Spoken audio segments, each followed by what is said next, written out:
امریکی سائفر سازش کیس میں جہاں عمران خان کا انجام قریب آ چکا ہے، وہیں مستقبل قریب میں عمران خان کے دوبارہ سیاست میں متحرک ہونے کے امکانات معدوم ہو چکے ہیں۔ یعنی عمران خان پر صرف کراس ہی نہیں لگا بلکہ فل سٹاپ لگا کر ان کا سیاسی سفر ہی روکنے کا فیصلہ ہو چکا ہے۔ آفیشل سیکرٹ ایکٹ 1923 کے تحت قائم خصوصی عدالت نے سابق وزیر اعظم اور چیئرمین پاکستان تحریک انصاف عمران خان، سابق وزیر خارجہ شاہ محمود قریشی کے خلاف سائفر کیس میں فرد جرم عائد کر دی ہے، جبکہ دونوں ملزمان نے صحت جرم سے انکار کیا ہے۔ عدالت نے ٹرائل کا باقاعدہ آغاز کرتے ہوئے 27 اکتوبر کو گواہان کو طلب کر لیا ہے۔ اڈیالہ جیل راولپنڈی کے باہر میڈیا سے گفتگو کرتے ہوئے ایف آئی اے کے اسپیشل پروسیکیوٹر شاہ خاور نے بتایا کہ چلان کی نقول تقسیم کرنے کے حوالے سے آج بھی وکلا کی جانب سے بحث کی گئی۔ انہوں نے کہا کہ آج کا دن فرد جرم عائد کرنے کے لیے مقرر تھا۔ اوپن کورٹ میں فرد جرم پڑھ کر سنائی گئی۔ فرد جرم سنتے وقت چیئرمین پی ٹی آئی اور شاہ محمود قریشی عدالت میں موجود تھے۔ ان کا کہنا تھا کہ سائفر کیس کی آئندہ سماعت 27 اکتوبر کے لیے مقرر کی گئی ہے۔ اگلی سماعت پر استغاثہ کے گواہان کو عدالت نے طلب کر لیا ہے۔ یاد رہے کہ وفاقی تحقیقاتی ایجنسی ایف آئی اے نے 30 ستمبر کو عدالت میں چلان جمع کرایا تھا، جس میں مبینہ طور پر عمران خان اور شاہ محمود قریشی کو آفیشل سیکرٹ ایکٹ کے سیکشن 5 اور 9 کے تحت سائفر کا خفیہ متن افشا کرنے اور سائفر کھو دینے کے کیس میں مرکزی ملزم قرار دیا تھا۔ ایف آئی اے نے چلان میں 27 گواہان کا حوالہ دیا تھا۔ مرکزی گواہ اعظم خان پہلے ہی عمران خان کے خلاف ایف آئی اے کے سامنے گواہی دے چکے ہیں۔ یاد رہے کہ جب بھی کوئی جرم ہوتا اور ملزم جسمانی ریمانڈ پر ہوتا ہے تو اس دوران اس سے پولیس تفتیش کرتی ہے۔ جسمانی ریمانڈ کی مدت ختم ہونے کے بعد ملزم کو جوڈیشل ریمانڈ پر جیل بھیج دیا جاتا ہے۔ عدالتی ریمانڈ کے دوران پولیس اپنی تفتیش کی بنیاد پر ملزم اور گواہان کے بیانات کا چلان تیار کرتی ہے اور عدالت میں جمع کرا دیتی ہے۔ چلان جمع کرائے جانے کے بعد عدالت فرد جرم عائد کرنے کی تاریخ مقرر کرتی ہے۔ فرد جرم عائد کرنے کی تاریخ پر عدالت پولیس کے چلان کی روشنی میں الزامات کی فہرست پڑھ کر سناتی ہے اور اس عمل کو فرد جرم عائد کرنا کہا جاتا ہے۔ فرد جرم بنیادی طور پر وہ فرد یا وہ لکھت ہوتی ہے جو متعلقہ جج سماعت کے دوران ملزم کو اپنے نام کے ساتھ خود پڑھ کر سناتا ہے کہ میں بطور جج آپ پر یہ فرد جرم عائد کر رہا ہوں اور آپ پر یہ الزام ہے، یعنی اس میں الزامات کی تفصیل ہوتی ہے۔ اس کے بعد سوال کیا جاتا ہے کہ کیا ملزم ان الزامات کو قبول کرتا ہے اور اپنا جرم قبول کرتا ہے۔ عام طور پر ملزم اپنے اوپر لگائے گئے الزامات سے انکار کرتا ہے اور اسے صحت جرم سے انکار کرنا کہا جاتا ہے۔ اگر ملزم اپنا جرم قبول کر لیتا ہے تو اسے قانونی اصطلاح میں قبولیت جرم کہا جاتا ہے۔ کوئی بھی عدالت فرد جرم خود سے تخلیق نہیں کر سکتی، بلکہ کسی بھی مقدمے کی ایف آئی آر ابتدائی اطلاعی رپورٹ کے مندرجات کی بنیاد پر فرد جرم عائد ہوتی ہے۔ فرد جرم عائد کیے جانے کے دوران ملزم کی موجودگی ضروری ہوتی ہے تاکہ وہ سن سکے کہ اس پر کیا الزامات عائد کیے جا رہے ہیں۔ واضح رہے کہ عمران خان پہلے وزیر اعظم نہیں جن پر فرد جرم عائد کی گئی ہے، بلکہ پاکستان کی تاریخ میں سربراہان مملکت ہی نہیں بلکہ سیاستدان اور ایک فوجی سربراہ بھی عدالتی کارروائی سے محفوظ نہیں رہے۔ البتہ سیاستدانوں کا پلڑا اس معاملے میں بھاری رہا۔ سابق وزیر اعظم ذوالفقار علی بھٹو سے لے کر عمران خان تک کوئی بھی سیاستدان بھرپور طریقے سے اقتدار کے مزے نہ لے سکا اور عدالتی کیسز آڑے آ گئے۔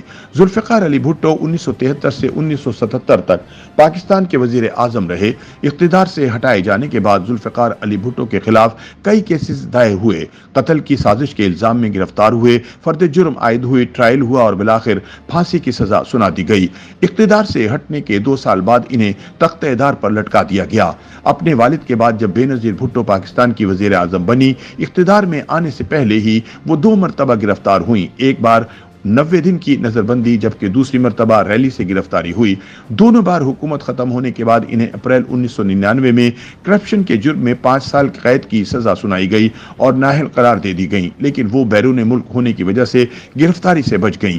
نواز شریف اکتوبر 1999 میں طیارہ سازش کیس میں گرفتار ہوئے، لیکن بعد ازاں ملک سے باہر 10 سال کے لیے بھجوا دیے گئے۔ دوبارہ 2013 میں اقتدار میں آنے کے بعد بھی حکومتی مدت مکمل نہ کر سکے اور پاناما کیس کا سامنا کرنا پڑا۔ فرد جرم لگی، مقدمہ چلا، سزا ہوئی اور نااہل قرار دے دیے گئے۔